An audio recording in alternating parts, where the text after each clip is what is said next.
should even the odds of it.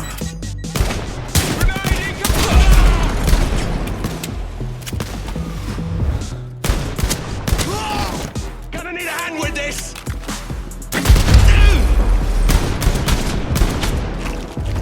There's this belief floating around that VR needs a killer app to really take off, and that so far that hasn't happened. For the original PlayStation, that killer app was Gran Turismo, for the Xbox it was Halo, and for the Wii it was Wii Sports. Wii Sports in particular is a good example because of the similar struggles the Wii faced convincing people on its hardware.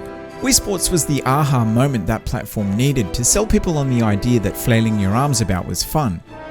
I'm not sure that VR is ever going to get a killer app that does this because it still has a lot of barriers. The high price, the complexity in getting it to work, the number of additional bits of hardware you need for an optimal experience, and last but certainly not least, motion sickness. It's also pretty hard to sell the VR experience to someone if they've never tried it before. The feeling of immersion that VR provides over a regular game isn't something that you can communicate by simply showing gameplay. And let's be honest, although some games might make you feel like a badass, from the outside you look like a bit of a dickhead. Now with that being said, I think that Blood and Truth is as close as we're going to get to a killer app on the first generation PSVR. No, it's not perfect, and yes, it suffers from many of the common problems that VR games generally do, but it also makes really smart use of the technology to deliver an experience that just isn't possible with regular old flat gaming. So sit back, grab your vomit bag, and let me tell you why I think this is one of the best PSVR games yet. Blood and Truth can best be summarised as an interactive British crime movie. The influence from films like Lock, Stock, Snatch and Layer Cake here is obvious, and if you like those films then I think you're going to get a real kick out of this. You play the role of Ryan Marks, an ex-military member of a powerful crime family. After the death of your father, no that's not a spoiler, your family goes to war with another local gangster, and this sets the scene for plenty of car chases, shootouts and explosions. The story isn't terribly original, but it's entertaining enough, and it manages to throw in a couple of surprises along the way. What really makes the story enjoyable though is the solid performances by the cast of characters. Although the graphics are kind of on par with a PS3 launch title at times, the facial animations are surprisingly convincing, and most of the time you're so involved with what's going on that the number of pixels on display doesn't really matter. Character animations, especially on the main cast, is also top notch and stands up well even on close inspection. That's not to say that Blood and Truth is a bad looking game though, I actually think it's one of the better looking PSVR titles, particularly in terms of realism, but it's obvious that the platform has its limitations and Blood and Truth is pushing the boundaries of what it can handle. That being said, the art direction is on point and there are some nice flourishes here and there, such as the lighting. The guns also look and sound great and the audio does a good job at making each environment feel spacious. The slow motion sequences are another area of the presentation that stands out for the right reasons. There are numerous things in each level that explode, like when you shoot a gas canister or a fire extinguisher. This triggers these epic John Woo style moments which let you easily take out a number of enemies at once. In many ways this reminds me a lot of the level design in Black on the PS2. Each area has these built-in Hollywood-inspired moments that when set off at the right time give the action this beautifully choreographed flow to it. Outside of the gameplay, the menus are well presented and easy to use, although I would like to be able to see my controller in these. It's a little thing, but it can be hard to remember where all the buttons are, so being able to see the controller would make life a little easier. Now the score is another standout that I'd like to mention. It does an excellent job of setting the tone and wouldn't be out of place in a Bond film. During gameplay, you'll also come across these boomboxes blasting out local tunes. This is a nice juxtaposition to the theatrical score, and it helps sell Blood and Truth as an authentic British experience. Blood and Truth may look like any other first-person shooter, and while a large portion of the gameplay is shooting at stuff, London Studio, that's the guys who made it, have tried to make this more of an interactive experience than a simple FPS. Along with plenty of action sequences, there's also a fair share of lockpicking, monkey bar swinging and drawer opening. You might think that this would get old pretty quickly, but somehow the intuitiveness of the controls meant that I never got tired of these extracurricular activities. Now you can choose to skip many of the lockpicking sequences if that's not your thing. Usually you'll miss out on a weapon pickup or an alternative path, but it's nice that you have the choice.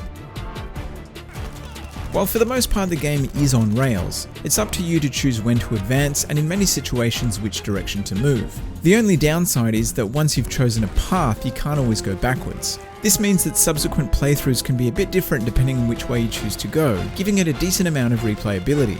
And replaying missions is obviously how Blood and Truth was intended to be played. The game can be completed in about 4 hours, but it's pretty unlikely that you'll get a perfect run through on your first attempt.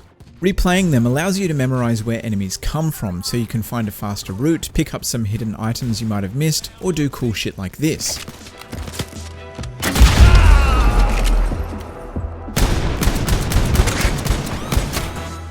Even if high scores and trinkets aren't your thing, getting a perfect run feels incredible, and this is where the game really shines.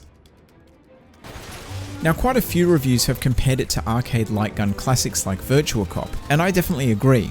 While your first playthrough might be a bit sloppy, okay, really sloppy, subsequent playthroughs where you know which weapons to use and how to quickly dispatch enemies make you feel unstoppable.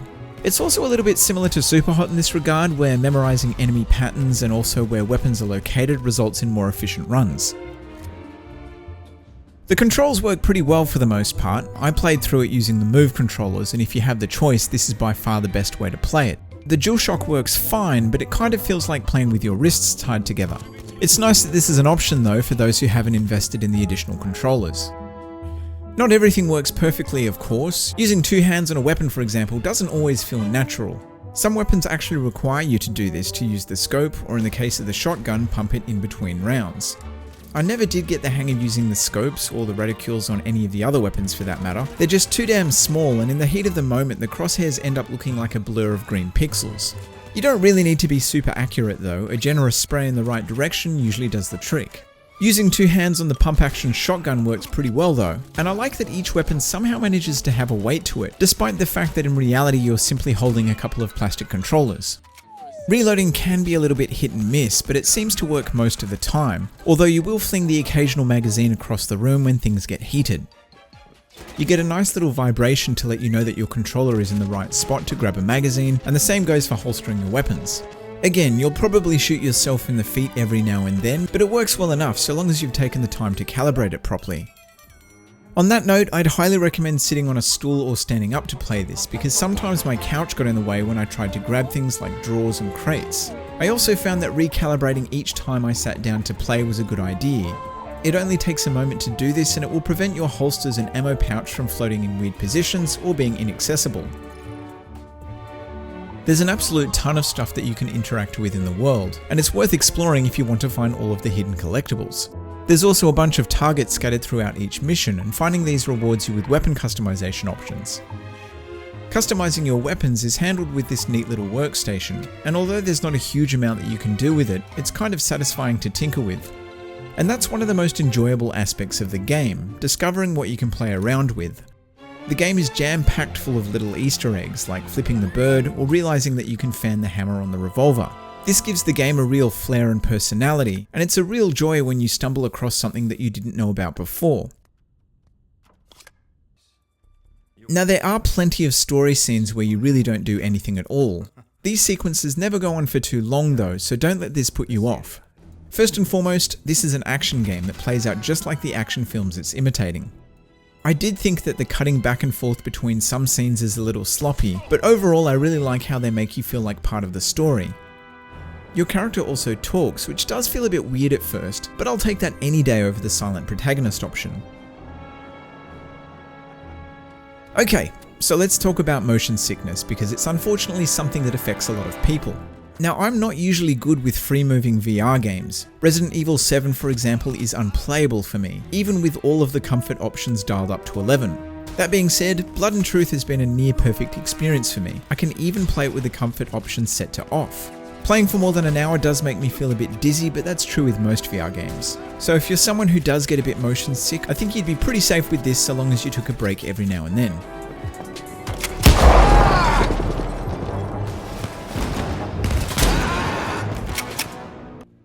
The nice thing about VR games at the moment is they're generally free from a lot of the bullshit that traditional games suffer from. There's no microtransactions, season passes, loot boxes, or roadmaps to deal with.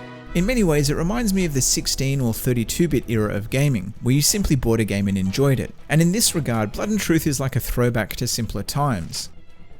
It might not be a system seller, but like I said, I don't think that's going to happen this generation. If you can accept the common quirks of gaming on VR in its current state, then this is one of the best experiences on offer. If you own a PlayStation VR, it's easy to recommend given the $40 to $50 price tag. So if you've been looking for a new game to play, do yourself a favor and pick it up. Out the fucking way, you idiot!